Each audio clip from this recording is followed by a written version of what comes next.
आज हम operating system का ये टाइप बेच ऑपरेटिंग सिस्टम पढ़ने वाले हैं। ठीक है, देखो, this type of operating system does not interact with the computer directly. ठीक है, बेच ऑपरेटिंग सिस्टम जो है वो कंप्यूटर से डायरेक्टली इंटरेक्ट नहीं करता।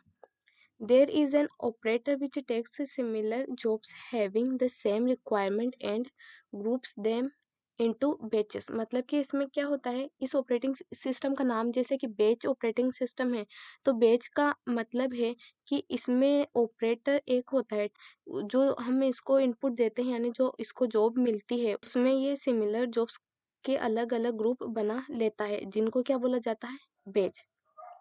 जैसे कि देखो, इस ऑपरेटिंग सिस्टम का नाम है बेच ऑपरेटिंग सिस्टम। तो बेच का मतलब है कि जो हम इसको जितने भी इनपुट देते हैं, यानी जो इसको जितनी भी जॉब मिलती है, ठीक है, तो उस जॉब में ऑपरेटर ऑपरेटर क्या करता है कि उन जॉब्स में से सिमिलर जॉब्स के ग्रुप बना के उनको अलग अलग रख लेता है। ठीक है, और उन्हीं ग्रुप्स को क्या बोला जाता है, बैचेस बोला जाता है। ठीक है, पहले मैं आपको ये डायग्राम से बता देती हूँ ताकि आपको क्लियरिटी आए। देखो, आप यहाँ पे ये है बेच ऑपरेटिंग सिस्टम। इसमें क्या होता है, देखो, ये यूजर यूजर यूजर यानी यूजर कितने भी हो सकते हैं। ठीक है, 1 2 3 4 5 6 यानी कितने भी यूजर हो सकते हैं। अब जो यूजर है वो यहाँ पे इनपुट दे रहे हैं, ये इसकी जॉब हो गई यूजर 1 की ये जॉब, यूजर 2 की जॉब, यूजर 3 की जॉब। जॉब बोलो या फिर कोई भी ये जो अपना टास्क दे रहे हैं, ठीक है, या फिर ये अपना कोई भी जो इनपुट दे रहे हैं, ठीक है, यानी इन्होंने अपने ये जॉब दी है ऑपरेटर को। ठीक है, अब ऑपरेटर का काम क्या है, उन ग्रुप को बोला जाएगा बेच। ठीक है, मान लो जैसे कि देखो, जो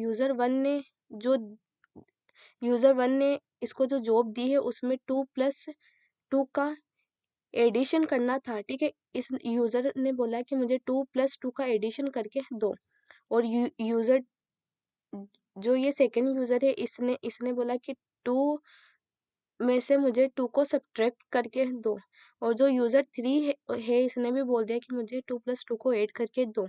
तो देखो, ये जो फर्स्ट और जो लास्ट का जो यूजर था ना, इनकी जो जॉब सिमिलर थी, एडिशन की थी। ठीक है, मान लो यहाँ पे क्या था, इनकी जॉब थी एडिशन की, और इसकी जॉब थी सब्ट्रैक्शन की।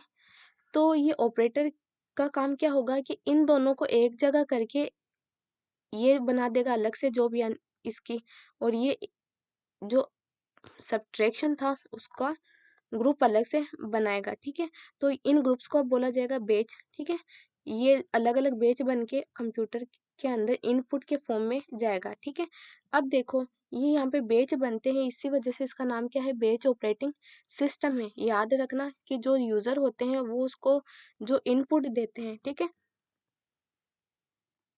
उनमें से सिमिलर जॉब्स को एक जगह करके ग्रुप बना लेता है, और उन्हीं ग्रुप्स को क्या बोला जाता है, बेच बोला जाता है, जो कि कंप्यूटर में एज अ इनपुट जाते हैं। ठीक है, और जिनको सीपीयू एग्जीक्यूट करके आउटपुट देता है।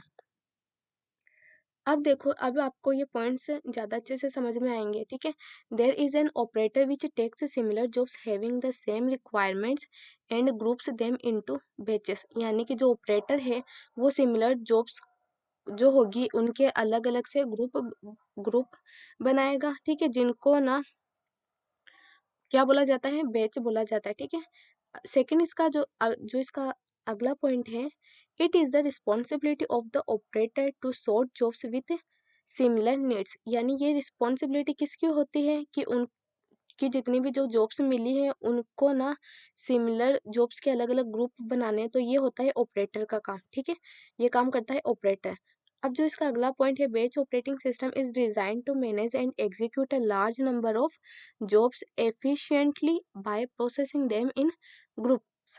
जैसे कि मान लो कि इनपुट में जो जॉब्स मिली है ना, 100 जॉब्स मिली है। ठीक है, 100 जॉब्स में से जो 20 जॉब्स हैं उनकी रिक्वायरमेंट सेम है। ठीक है, और जो 50 जॉब्स हैं उनकी रिक्वायरमेंट सेम है, और जो बाकी के जो 30 जॉब्स बच रही हैं उनकी रिक्वायरमेंट सेम है। ठीक है, अब अब क्या होगा, अब उनको एक एक करके एग्जीक्यूट करवाया जाएगा तो बहुत टाइम लगेगा। लेकिन जो 50 की रिक्वायरमेंट सेम है उनका ग्रुप बना दो एक, जो 20 की रिक्वायरमेंट सेम थी 20 का अलग ग्रुप बना दो, जो 30 है उनका अलग ग्रुप बना दो। तो ऐसे करके इनके कितने ग्रुप बनेंगे, 3 ग्रुप बनेंगे यानी 3 बैचेस बनेंगे और वो 3 बैचेस ऐसे इनपुट जाएंगे, ठीक है, उनकी फिर प्रोसेसिंग सीपीयू में हो जाएगी। तो आई होप आप ये समझ चुके होंगे और ये हमने समझ ही लिया, ठीक है, बैचेस बन के कंप्यूटर में जा रहे हैं। देखो, programmers have left their programs, programmers यानी जो यूजर्स हैं, ठीक है, प्रोग्रामर्स यानी जो यूजर्स हैं, लेफ्ट देयर प्रोग्राम्स, प्रोग्राम्स यानी कि जो वो अपनी जॉब एज ए इनपुट दे रहे हैं, ठीक है, जॉब बोल दो, टास्क बोल दो या फिर प्रोग्राम्स बोल दो, तीनों का मतलब एक ही है, ठीक है। अब देखो यहाँ पे क्या है, इनपुट किस में है, फॉर्म ऑफ पंच कार्ड में है, ठीक है। अब ऑपरेटर का काम क्या था, वो सॉर्ट करेगा, सिमिलर प्रोग्राम बेच बनेंगे, ठीक है, बाद में सीपीयू के पास में जाएंगे और यहाँ पे ध्यान देना, फर्स्ट कम फर्स्ट सर्व यानी सीपीयू के पास जो बेच सबसे पहले आएगा, ठीक है, उसको सीपीयू सबसे पहले एग्जीक्यूट करवाएगा, ठीक है। तो यहाँ पे फर्स्ट कम फर्स्ट सर्व होता है बेच ऑपरेटिंग सिस्टम में। अब देखो यहाँ पे देखो, इनपुट आपने देखा कि फॉर्म ऑफ पंच कार्ड है और आउटपुट देखा कि फॉर्म ऑफ पंच कार्ड है। अब आपके जरूर क्वेश्चन आया होगा कि ये पंच कार्ड क्या है, तो डोंट वरी, अभी आपको मैं ये क्लियर करवा दूंगी।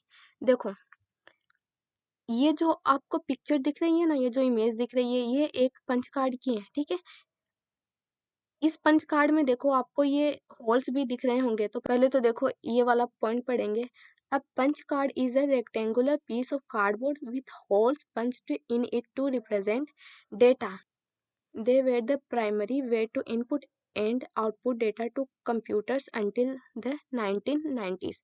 यानी कि क्या है कि जो पंच कार्ड जो होता था, ठीक है, जो पंच कार्ड क्या है होता था, रेक्टेंगुलर पीस होता था कार्डबोर्ड का, ठीक है, कार्डबोर्ड का एक पीस होता था जिसमें होल्स होते थे और ये जो होल्स होते थे ना, ये रिप्रेजेंट करते थे डेटा को, ठीक है। देखो यहाँ पे आपको ये होल्स दिखाई दिखाई दे रहे होंगे, ठीक है, यहाँ पे ये कितने ये होल्स हैं, तो ये होल्स का काम क्या था, ये डेटा को रिप्रेजेंट करते थे, ठीक है, याद रखना।